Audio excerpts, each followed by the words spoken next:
What's up, guys? Today I have three new questions for you. Do you know which brand this logo belongs to? Sure you do. But do you know why the bull is on the logo? Or do you know how Enzo Ferrari helped to create the first Lamborghini? And the last one. Lamborghini Gallardo, Lamborghini Miura, Lamborghini Diablo, Lamborghini Aventador. Maybe you know where did the model names come from? No? So, bear with me and I'll answer all these questions. But before we start, I suggest you to enjoy the sound.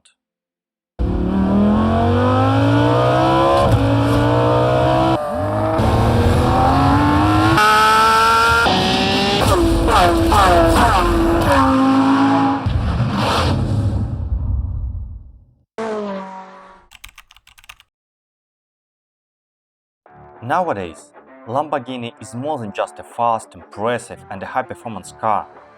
It's a concentration of innovative ideas, a style icon, a symbol of success, a passion and enjoyment. It's a dream. But to understand how Lamborghini managed to become what it is today, we have to go back to 1916, in a small and quiet Italian township of Renezzo di Cento. It is there farmers Antonio and Evelina Lamborghini raised their son Ferruccio. They grew grapes to make wine for living and raised their son among their vineyards. So, from the very childhood, Ferruccio helped his parents farming. However, agriculture itself interested him much less than the machines his parents used to cultivate their fields. The boy was attracted to technology. He was more interested in fixing the tractors than learning how to manage the farm. His father even had to build a small workshop for his son, where Ferruccio cast and cut parts needed by parents for their tractor. Despite his parents wanted Ferruccio to continue their business, he chose his passion and studied mechanics at the Fratelli Tadde Technical Institute. Right after the graduation, he got a job in a forge. But already a year after, in 1934, he managed to get a good job in one of the biggest workshops of Bologna. At that time, the factory worked on maintaining the Italian army. Got there some experience, Ferruccio came back to his hometown and together with his friend opened their own workshop. And things were going well. They were just 19 at that time. Unfortunately, they didn't work together for a long time, as the Second World War started.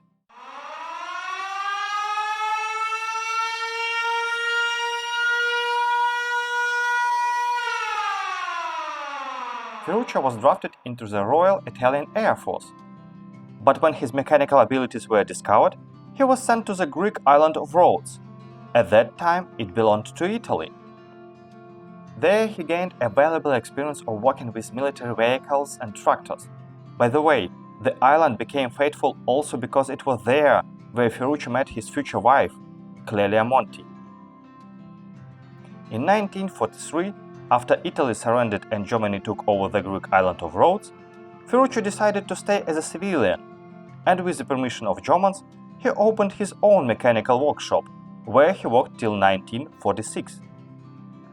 In the same year, Ferruccio and Clelia decided to return home to Italy, and soon got married. But already in 1947 she died, while giving the birth to their only son Tonino. Returned back home, Lamborghini wasn't without a job even a day. He kept himself busy in a workshop by fixing pre-war vehicles, lorries and tractors. But after a while, he was struck by a brilliant idea.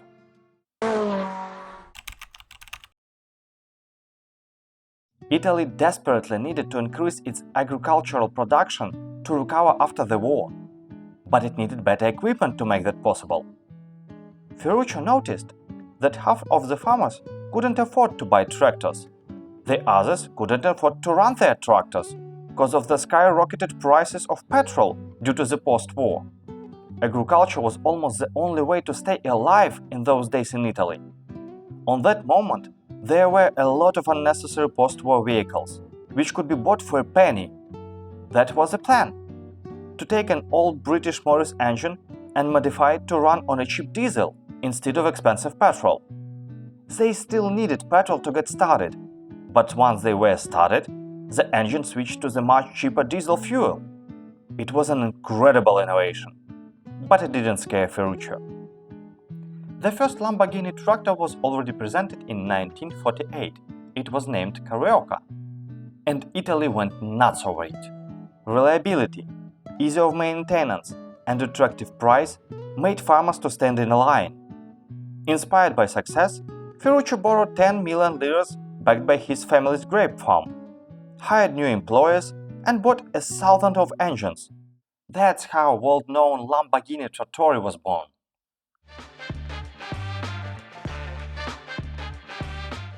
And yes, the name of the first chapter was based on the first Lamborghini's company. But back to the story. During the first year, it was sold 50 tractors. Next year, the quantity was increased till 250. An era, which is called the Italian economic miracle, has begun.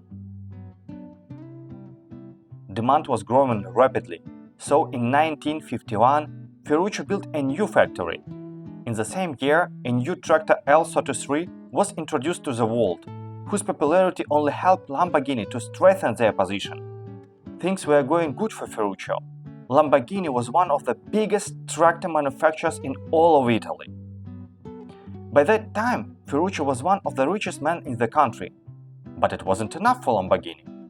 And he opened one more company, developing heating and air conditioning equipment. To implement this idea, he chose the economically backward region of Pieve di Cento to create new jobs and strengthen the local budget. In that sphere, Lamborghini had also achieved a tremendous success.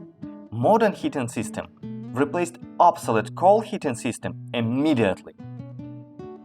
By the beginning of 60s, the company owned several factories, a staff of 400 people, and a volume of 30 tractors per day. The surname Lamborghini sounded all over the world. Lamborghini made an invaluable contribution to the war-torn economy of Italy, for which the president even awarded him the title of Cavalier of the Laurel Wreath. However, it was not tractors or cooling equipment that made Ferruccio a legend, but a car empire.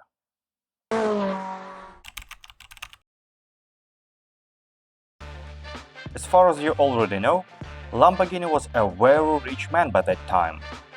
But what I haven't mentioned is that Ferruccio had his own collection of luxury grand touring cars. Jaguars, Maseratis, Mercedeses, Alfa Romeos, and of course Ferraris. Ferrari, even in those days, was a super luxury car of celebrities, a main favorite in any race, and considered to be the best car for fast driving. All Ferraris at that time were only handmade. But about Ferrari we will talk a little bit later in a separate video. So back to Lamborghini. Unfortunately, or fortunately actually, Ferruccio wasn't completely satisfied with any of his cars. Each car had its own issues and wasn't perfect. Still, Ferrari 250 GT was his favorite. But even it had a lot of issues with its clutch.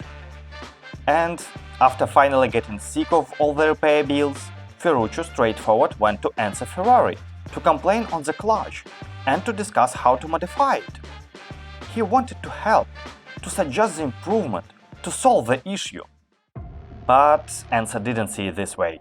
He became very angry with Ferruccio and told him, "You may be able to drive a tractor, but you will never be able to handle a Ferrari." Ferrari didn't stop there and added, "Let me make cars, you stick to making tractors." That day, Lamborghini went home determined to prove what he was capable of. He swore to create the best car ever.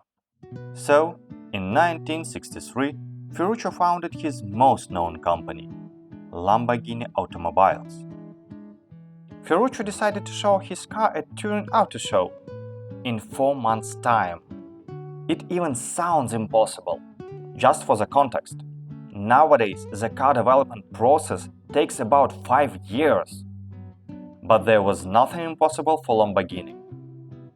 To design the engine, Lamborghini commissioned to Giotto Bizzarini, a famous sports car development chief at Ferrari, who was working on such notable projects as the Ferrari 250 GTO. Design is an equally important part of a sports car as an engine. For this work was hired Franco Scaglione. There is a rumor what made Ferruccio hire him. Franco arrived for the interview in a chic Mercedes, very well dressed, with an incredibly beautiful secretary, and said that the design would be ready in just 2 weeks. All this made such an impression on Lamborghini that he decided to hire Scaglione immediately. A bunch of sleepless nights, and the car was ready for the show. But to be honest, it wasn't. There was no engine in the car. And there is different information on this topic. Someone says the engine didn't fit the car's body panels. Others, it wasn't ready at all because of disagreements which engine to use. There is also no unity on where the engine was during the show, whether near the car or it didn't exist in general, and the engine bay was built with bricks, so the car was low enough to the ground to look like it had an engine, and the hood of the car was kept locked so no one can open it. Whatever it was, but the car made a splash. And right after the show, car went into production. The first Lamborghini car was released already in the 1964 and was named Lamborghini 350 GT. They sold 13 cars on release. Doesn't sound like a lot, right? But in the supercar category, for a brand new entry into the market, it's pretty good. And over the next 2 years, they managed to produce and sell 120 cars. Quite a good start.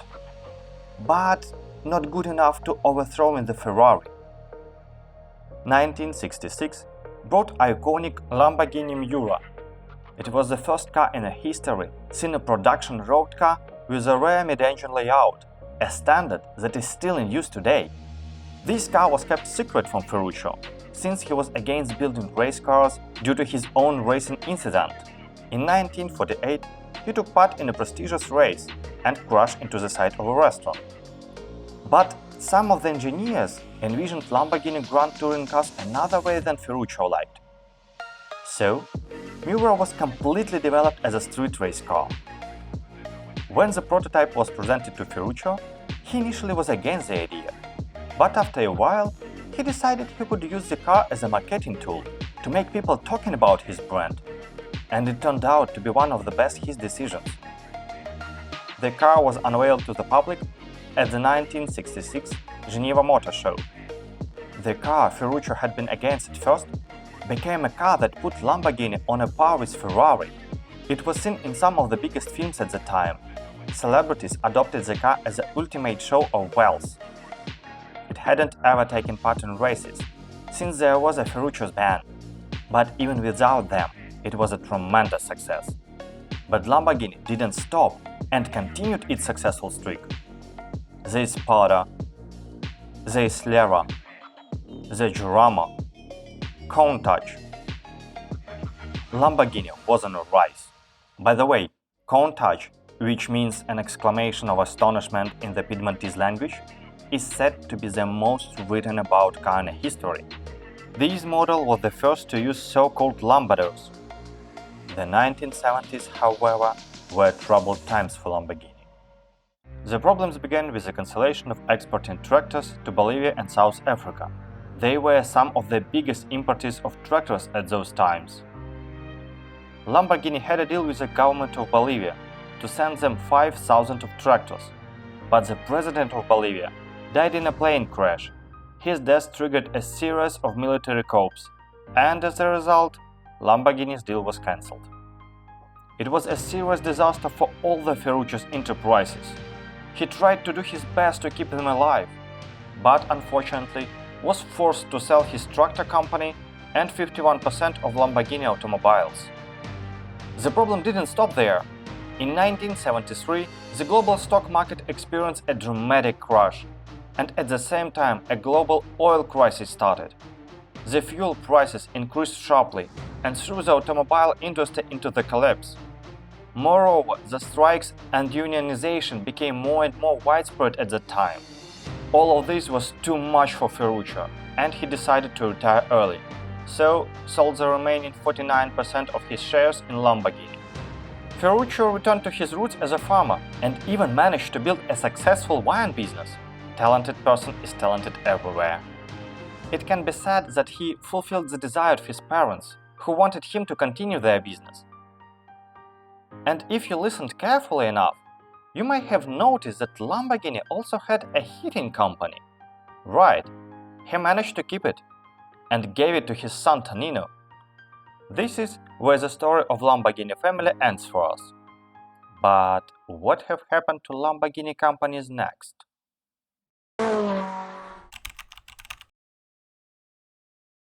It happened that Lamborghini Automobiles company was sold to two friends who tried to revive its brand, but failed. Lamborghini Automobiles was forced into liquidation. A few years later, in 1980, it was picked up by a pair of brothers from France for just $3 million. They hoped to renovate the old Lamborghini facilities and hired a new team of engineers. But soon they ran over the budget and already in 1987 sold the company to Chrysler for $25 million. Chrysler wanted to import the luxury brand into the USA, but 5 years later, Lamborghini still hadn't turned a profit and was sold to the Indonesian conglomerate, but already for $40 million. They had more luck in restoring the brand. And in 1996, Lamborghini made a profit of $120,000. But the sales were still not good enough, and what even more important, a financial crash struck Asian market. This led to the fact that company was sold once again. This time the buyer was Ferdinand Piëch of Volkswagen, who had also purchased Bentley and Bugatti the same year. Volkswagen immediately realized the need for attention to processes and product quality. Under their leadership, Lamborghini was able to meet the challenges of the 21st century and take back its place in the market. The first model released under the ownership of Volkswagen was the Murcielago. It has been produced 4,099 cars for the life cycle of the model, and it is the most mass V12 Lamborghini in history. Another fun fact is that in Batman Begins, Bruce Wayne drives the Murcielago Roadster, and it is a very clever nod to the superhero, because Murcielago is a Spanish word for bat. Then there were Gallardo, Aventador, Hurricane and Urus. By the way, do you know that Urus is not Lamborghini's first SUV? Lamborghini already made an off-road truck in 1986, LM002. It was initially developed for the military purposes, but lost the competition to the Hummer. LM002 didn't get much fame. Still, you can see it in Fast and Furious. With the releases of the Gallardo, Aventador, Hurricane and Urus, sales jumped across the world and returned Lamborghini to its rightful place. In 2022, Lamborghini reported record sales and now it is valued at $11 billion. This is how a farmer turned his tractor business to a sport car empire just because Enzo Ferrari hadn't listened to his advice. But I believe you are still waiting for the answers why the bull is on the logo and where did the model names come from. Let's start from the second question. Where did the model names come from? Practically all model names are connected to corrida. One of the exceptions is already known to you, Countach. But Miura, named for the Miura family and its line of Spanish fighting bulls. Espada means sword that the torero uses to kill the bull. Islera, Diablo, Aventador, Hurricane and others, names of famous bulls. Urus, the ancestor of modern domestic cattle, also known as the aurochs. Why? Just because Ferruccio was fond of corrida, and this is one of the reasons why he placed the bull on the logo. The second reason? It was his astrological sign. Yeah, it's that simple. Hope you enjoyed the video. If so, put some up and don't forget to subscribe the channel. I really appreciate all your support. Thank you for watching and see you soon. Bye.